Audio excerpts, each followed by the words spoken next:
Jharkhand board class 10 के सभी विद्यार्थियों का स्वागत करते हैं आपके द नॉलेज वर्ल्ड इंस्टीट्यूट के इस यूट्यूब चैनल पर। दोस्तों 7 फरवरी को आपका जो है सो एसएसटी यानी सामाजिक विज्ञान का पेपर होने वाला है, जैसा कि आप लोग को मालूम होगा। और सामाजिक विज्ञान से मैं सब्जेक्टिव वीडियो भी बना रहा हूं, जिसमें से मैंने पहले 2 वीडियो डाल दिया है, आप लोग जाके देख सकते हैं। अगर नहीं देखे हैं तो इसी वीडियो के डिस्क्रिप्शन एक बार चेक कर लेंगे, यहाँ पे हमारा दोनों वीडियो का लिंक पड़ा हुआ है, आप जाके देख सकते हैं। उस पर क्लिक करके आप डायरेक्टली वीडियो को वॉच कर पाओगे। और हमारा जो है सो ये हमारा वीडियो 3 होने वाला है, उसके बाद मैं ऑब्जेक्टिव का वीडियो डाल दूंगा आज, ठीक ना, क्योंकि 7 तारीख को है, आज 6 तारीख हो गया, 7 तारीख को आपका एग्जाम है। तो चलिए देर न करते शुरू करते हैं। सारे क्वेश्चन वायरल है, इंपॉर्टेंट है। और जो बच्चे हमसे नए जुड़ गए हैं उन सभी को कहेंगे कि चैनल को सब्सक्राइब कर लीजिएगा, वीडियो को लाइक कर लीजिएगा और प्यारा सा कमेंट जरूर कीजिएगा। और जो बच्चे सब्सक्राइब्ड हैं उन सभी को बोलेंगे कि वीडियो को जरा सा अपने दोस्तों में शेयर कर दिएगा, ताकि उन्हें भी ये वीडियो का जो है सो लाभ मिल जाए और हमारा वीडियो बनाने का उद्देश्य पूरा हो जाए। दोस्तों चलिए देर न करते शुरू करते हैं आज का ये सेशन। तो दोस्तों ये वीडियो जो है सो हमारा पार्ट 3 होने वाला है। इसमें से आप जो थोड़ा सा है नंबरिंग दिया हुआ है उसको आप नहीं ध्यान दीजिएगा, है ना, क्योंकि नंबरिंग हमारा पहले के 2 वीडियोस के अकॉर्डिंग चल रहा है। और बाकी मैं इसमें इंपॉर्टेंट क्वेश्चन करा रहा हूँ, वो थोड़ा समझ ले। देखिए आज जो वीडियो में क्वेश्चन जो दिख रहे हैं, सबसे पहले वो है वैश्वीकरण।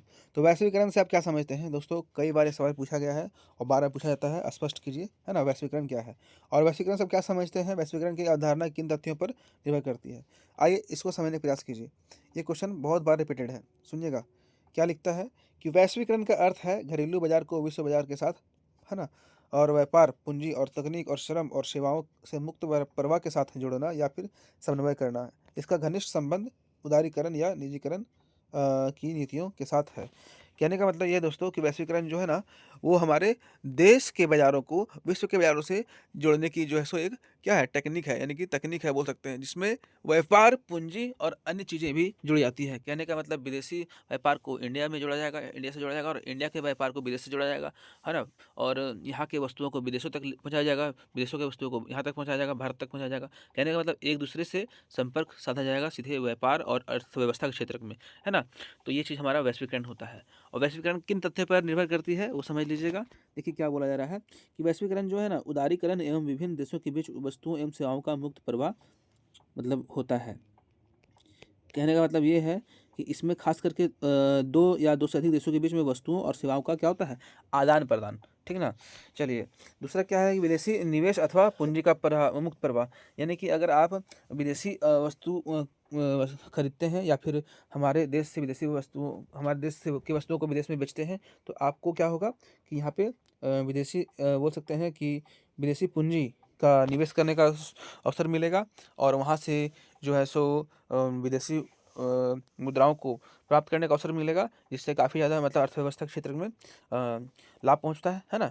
तीसरा क्या है कि टेक्नोलॉजी का मुख्य प्रभाव, इसमें क्या होता है, तकनीक को काफ़ी ज़्यादा बढ़ावा मिलता है। जिससे मान लो कि हमारा इंडिया अभी टेक्निकल उतना ज़्यादा नहीं एडवांस है, इतना ज़्यादा नहीं विकसित है, लेकिन विदेशी तकनीकों को भारत में खरीद के लाया जा रहा है। जैसे हमारा देख लीजिए ये मोबाइल फ़ोन, हमारा सेल फ़ोन जो है मोबाइल फ़ोन है, इसमें जितने भी एडवांस जो भी लगे हुए हैं ये इक्विपमेंट्स हमारे इंडिया के नहीं है, सब विदेशी इक्विपमेंट्स है, तो है ना।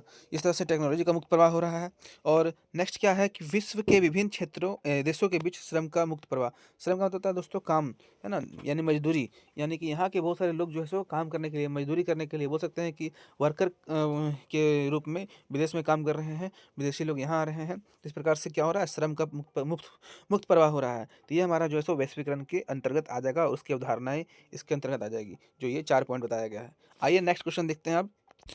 दोस्तों देखेंगे अथवा में एक क्वेश्चन और है, काफ़ी इंपॉर्टेंट है, ध्यान दीजिएगा। ये क्वेश्चन भी पूछा जाता है बार बार एग्जाम में कि उपभोक्ता सुरक्षा कानून 1986 में दिए गए उपभोक्ताओं के अधिकारों का वर्णन कीजिए। मतलब जो है सो कंज्यूमर प्रोटेक्शन एक्ट जो है 1986 में आया था, इसमें किस प्रकार से उपभोक्ताओं को अधिकार प्राप्त है वो चीज़ जानिएगा। आइए देखते हैं उपभोक्ताओं के अधिकार, मतलब उपभोक्ता का अर्थ पहले होता है क्या समझिए। उपभोक्ता का मतलब होता है कस्टमर, हम लोग कस्टमर हैं, है ना। तो हम हमारा क्या अधिकार है सुनिएगा। सबसे पहले हमारा जो है सो दोस्तों मार्केट में, है ना, ये सूचना पाने का अधिकार है। आप पढ़ते हैं ये क्या होता है, देखिए क्या लिखा हुआ है कि उपभोक्ता को खरीदी गई वस्तुओं और सेवाओं के संबंध में सूचना पाने का अधिकार है। आप जो भी वस्तु खरीदते हैं, है ना, जो भी सेवा खरीदते हैं, उसके बारे में डिटेल्स जानने का अधिकार है। या सूचना उस व्यक्ति उस वस्तु के अवयवों, मूल्य, निर्माण की तारीख, खराब होने की तारीख, बैच संख्या, उत्पाद के पत्ते के बारे में होती है। कहने का मतलब दोस्तों, हम जो वस्तु खरीदते हैं उसका मूल्य, उसका निर्माण तारीख मतलब डेट ऑफ मैन्युफैक्चर और डेट ऑफ एक्सपायरी जो होता है वो सब चीज़, और इसका संख्या क्या है, कितने नंबर का वस्तु है ना? ये सभी चीज़ हम लोग को जानने का उनकी जानकारी जानने का अधिकार प्राप्त है। अगर कोई दुकानदार आपको ये चीज़ बताने से या फिर इस पे ऑब्जेक्शन आप करते हैं, तो वो क्या करता है कि आपको कुछ बोलता है, तो आप उसके खिलाफ जो है सो केस मुकदमा कर सकते हैं, उस आवाज़ उठा सकते हैं। बहुत सारे दुकानदार ऐसे होते हैं ना कि वस्तु का मान लीजिए डेट एक्सपायरी है और हम उसको टोक दिए कि ये वस्तु का डेट एक्सपायरी है और आप जो है सो एक्सपायर्ड किया हुआ है, और हम मतलब ये वस्तु का जो डेट है वो एक्सपायर्ड है और आप हमें बेच रहे हैं, है ना? तो वो क्या करेगा, आपसे लड़ जाएगा। तो ऐसा वो नहीं लड़ सकता है, आप उसके खिलाफ जो है सो मुकदमा कर सकते हैं। ये आपका पूर्ण रूप अधिकार है कि आप उसको टोक सकते हैं। इसलिए दोस्तों, कभी भी दुकान में कुछ सामान खरीदें तो उसका जो है सो निर्माण तिथि जो होता है, मैन्युफैक्चर डेट और एक्सपायरी डेट सब देख के खरीदें, है ना? और उसका वज़न वज़न क्या है, उसका क्या मतलब एवरीथिंग उसका जानकारी देख कर के खरीदें, आपका पूरा अधिकार है। नेक्स्ट क्या है कि चुनने का अधिकार। वस्तुओं को हम लोग चुनने का अधिकार है। कोई ऐसा नहीं है कि ज़बरदस्ती हमको कुछ भी दे दिया हम लेके चल दें, नहीं। आप अपने अनुसार आपको जो अच्छा लगे वस्तु चुन के खरीद सकते हैं। कोई ज़बरदस्ती नहीं है, आपका इच्छा जो है वही आप वस्तु और सेवा का जो है सो क्रय करें। देखिए पढ़ते हैं, उपभोक्ता को अपनी इच्छानुसार वस्तुओं और सेवाओं को खरीदने का अधिकार होता है। मतलब हमारी इच्छा के विरुद्ध अगर कोई दुकानदार हमें कोई सामान ज़बरदस्ती देता है तो हम नहीं लेंगे, है ना? वो चीज़ कहना है, हाँ, अपनी इच्छाओं के अनुसार ही कार्य करेंगे। यह इसलिए महत्वपूर्ण है कि कई बार ग्राहकों को उन वस्तुओं को खरीदने के लिए भी, है ना, दबाव डाला जाता है जिनको खरीदने की इच्छा उन्हें नहीं होती। कोई दुकानदार आपको ज़बरदस्ती बोलेगा कि सर ये ले लीजिए ना, ये ले लीजिए, हाँ, अच्छा रहेगा, तो आप ज़बरदस्ती उसका बात नहीं सुनिएगा, है ना? एक बहुत अच्छी फ़िल्म है, देखे होंगे कि नाना पाटेकर एक बार मॉल में जाता है, तो कुछ सामान खरीदता है और कुछ पैसे उसके बचते हैं, तो वो जो काउंटर पर जो होती है महिला, वो क्या करती है, पैसे काटने के बाद कुछ पैसे जो छुट्टे नहीं होते हैं, उसको चॉकलेट देती है। गिव मी 1 रुपीज़ और 2 रुपीज़ कैसे करके कुछ डायलॉग है वहाँ पे, है ना? वो शायद 1 कि 2 रुपया पैसा उसका घूमता है और वो लड़की क्या करती है, उसको चॉकलेट देती है। अब चॉकलेट देती है तो ये जो है सो देखते हैं वहाँ पे अच्छा फ़ायदा उठाता है। ख़ैर उसको आप लोग देख लीजिएगा। उसका एक याद आ गया इसलिए मैंने बता दिया इसी वीडियो में। देखिए, जैसा विक्रेता द्वारा गैस कनेक्शन लेने पर, है ना, गैस चूल्हा भी लेने के लिए ग्राहक को दबाव डाला जाता है, या ग्राहक को चुनने के अधिकार का उल्लंघन है। जैसे आप गैस खरीद रहे हैं तो आपको चूल्हा भी खरीदने बोल रहा है कि खरीद लीजिए इसको भी, तो आपको जब आपको प्रेशर डाल रहा है दुकानदार, तो आप नहीं खरीदिएगा।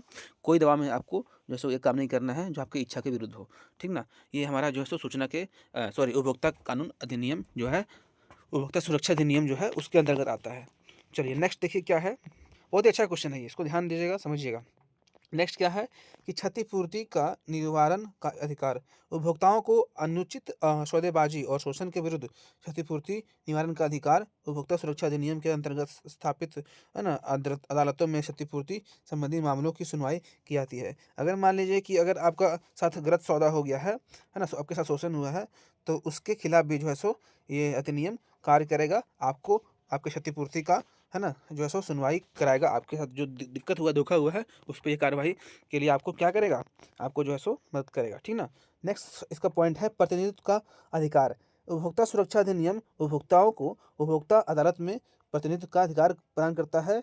कई स्वयंसेवी संगठन उपभोक्ता अदालत में उपभोक्ता का प्रतिनिधित्व करते हैं और इसमें उपभोक्ता संरक्षण परिषद महत्वपूर्ण रूप से उल्लेखनीय है।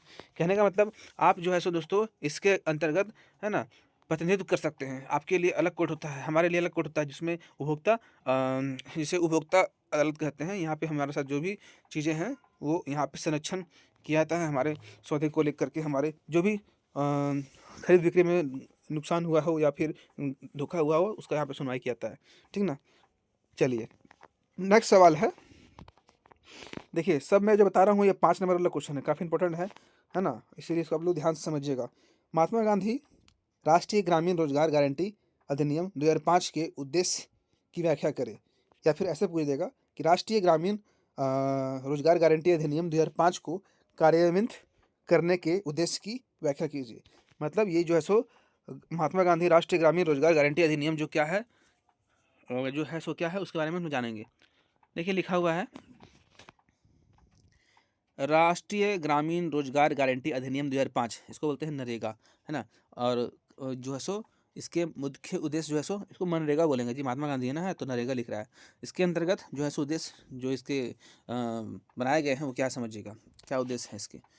यह अधिनियम देश के 200 जिलों में काम का अधिकार लागू करने के लिए बनाया गया है, ठीक है ना। देश भर के 200 जिले में काम के बारे में ये दोस्तों काम करने के लिए, है ना, बनाया गया है। इसका प्रमुख उद्देश्य ग्रामीणों में जो है सो बेरोजगारी और गांव में पलायन को रोकना है, यानी कम करना है। जैसे गांव में बेरोजगार लोग कहीं चलाते हैं ना काम करने के लिए, तो उसको काम दिलाना और रोजगार दिलाने के लिए काम, ये जो योजना है शुरू किया गया था। अब आगे देखते हैं क्या है। उन सभी लोगों को जो काम करने में सक्षम है, जो काम करना चाहते हैं और उन्हें काम की ज़रूरत है, तो उसको जो है दोस्तों वर्ष में 100 दिनों का रोज़गार उपलब्ध कराता है ये रोज़गार गारंटी अधिनियम। कहने का मतलब जो है सो वैसे लोग जो काम करना चाहते हैं तो उनको 100 दिन का काम आपको जो है सो इसके अंतर्गत उपलब्ध कराया जाएगा। ठीक ना। साथ में उसके लिए पैसा भी दिया जाएगा, ऐसा नहीं खाली काम दिया जाएगा। ठीक ना।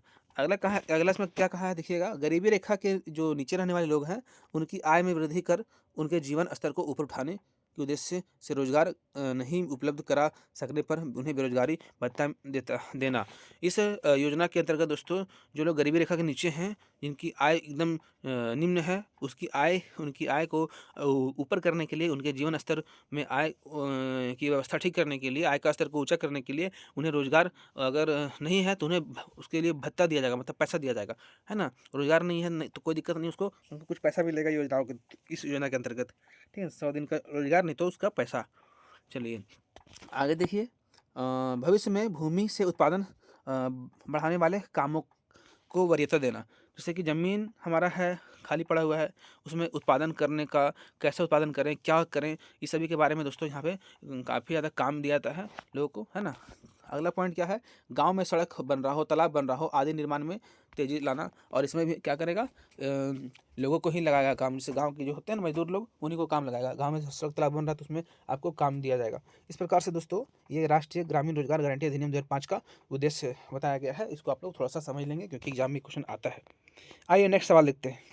देखिए नेक्स्ट क्वेश्चन है, मैं जो भी बता रहा हूँ 5 नंबर का क्वेश्चन बता रहा हूँ, काफ़ी इंपॉर्टेंट, ध्यान दीजिएगा। पहले विश्व युद्ध ने भारत में राष्ट्रीय आंदोलन के विकास में किस प्रकार योगदान दिया, व्याख्या करें। मतलब जो फर्स्ट वर्ल्ड वार हुआ तो उस समय भारत में जो है सो क्या योगदान मिला भारत के राष्ट्रीय आंदोलन में, है ना। भारतीय आंदोलन में विकास कैसे हुआ सब पूछ रहा है। आइए देखते हैं क्या लिखा हुआ है।